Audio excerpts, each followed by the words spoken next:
इलैहि राजिऊन। नाज़रीन कराम, इंतहाई अफसोस के साथ मैं आज आपके सामने आया हूँ। आज 13 जुलाई 2020 को वक्फ बोर्ड की मीटिंग थी जिसका मैंने बॉयकॉट किया है अंडर प्रोटेस्ट। मैंने प्रोटेस्ट को दर्ज करवाया है। मैंने वहाँ पर लिखवाया है कि ये कब तक ये जुल्म और बर्बरियत होता रहेगा, कब तक हमारी मसाजिद, हमारे आशुखानों को शहीद किया जाएगा। नारायण पेट के आशुखाने को ज़मींदोज़ कर दिया गया, उसको शहीद कर दिया गया। हमने एहतजाज किया और उसके ऊपर एक रेजोल्यूशन को पास किया गया था। इससे पहले अंबरपेट में आप देखिए मस्जिद और आशुखाने को वहाँ पर शहीद कर दिया गया, और अभी हाल ही में सेक्रेटेरिएट के अंदर 2 मस्जिदों को शहीद कर दिया गया। आखिर कब तक खामोश बैठेंगे? इसी पर मैंने आवाज़ ने मुतालबा किया है गवर्नमेंट से कि FIR को दर्ज करवाया जाए उन लोगों के ख़िलाफ़ कि जिन्होंने ये जुर्म किया है। मस्जिद एक अल्लाह का घर है और वहीं पर उसको बनना चाहिए, हमारा मुतालबा है। और रेजोल्यूशंस आए जाएंगे, ख़त्म हो जाएंगे, लेकिन मैं पुरज़ोर ये मुतालबा करता हूँ कि मस्जिद को वहीं पर बनाया जाए, आशुखाने को वहीं पर बनाया जाए। अंबरपेट की मस्जिद, अंबरपेट का आशुखाना, नारायण पेट का आशुखाना जिसको रोड में तब्दील कर दिया गया है।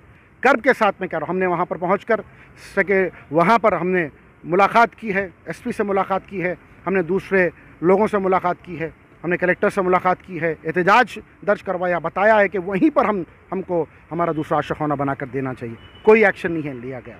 और आज यहाँ पर हमने सलीम साहब से भी कहा कि आप क्या कर रहे हैं, आप ज़िम्मेदार हैं, आप इंस्टीट्यूशन के हेड हैं, आप एक्शन लीजिए, आप बताइए कि हकीकत में हम सजदा करते हैं, मस्जिद अल्लाह का घर है, उसकी अहमियत है और वहीं पर मस्जिद बननी चाहिए। इसको हम पुरज़ोर मुतालबा करते हैं कि वहीं पर मस्जिद बननी चाहिए, वहीं पर आशुखाना बनना चाहिए। और अंबरपेट के लिए डिप्टी CM साहब ने वादा किया था, खामोश बैठे रहे, कुछ नहीं किया।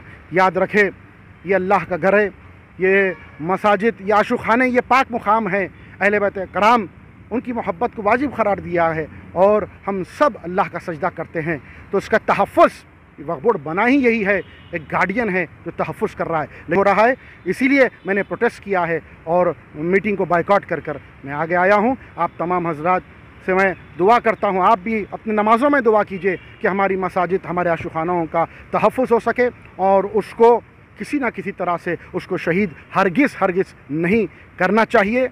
ये बहुत ही बड़ा जुर्म है और जो कुछ शहीद हो गए आशुखाने मसाजिद हो, उन्हीं मुकाम पर उसको वहीं पर दोबारा तामीर करना चाहिए। मैंने यही कहा है हमारे चेयरमैन साहब से कि आप ज़िम्मेदार हैं, आप हेड के इंस्टीट्यूशन के हेड है, आप आवाज़ को बुलंद कीजिए, खामोश ना बैठिए।